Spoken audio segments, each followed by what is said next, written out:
कार्तिक मास हबिष परे आज सभिए पालुछंती छाड़ खाई। बजार रे आज मृत्युर आत्मचित्कार। हजार हजार निरीह प्राणी जीवन आज विपदरे। जनक उपरे माड़ देखी आउ जणे देउछि विकल रड़ी। मनीष रूपी कंसेई आज ता बेकरे मृत्युर फास पकाइछि। एमानंक नाना शब्द सिना आम पई अबुझा हेले एमानंक आखि सते जेपरि कथा कहछि। जीवन को बंचाई देबाकू नेहुरा हेउछि। पुण्य मास कार्तिक सरिला परे आज मनीष राक्षस होइछि। छाड़ खाई अवसर रे निरीह जीवंक सह खेल खेलुछि। कोउठी छेली विकल होई कांदुछि त अन्य केउठी जीवंता माछर जीवन जाउछि। निरीह प्राणी आज तुनी होई कांदुछि और मनीष आज हा हा होई हसुछि।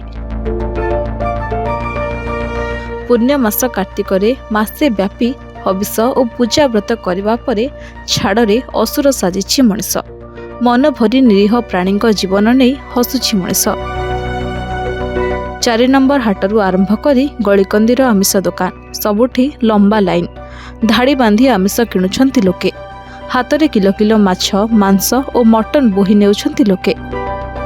हेले एसबु भितरे आज बळी पड़िछंती अनेक कथा कहि पारु नथवा निरीह प्राणी।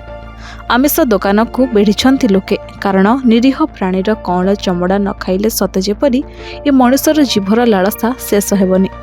एही भितरे सामने थिबा आसन मृत्यु को देखि भୟରେ कंपुची निरीह प्राणी। आज मनुष्य भूली जाइछि मानविकता।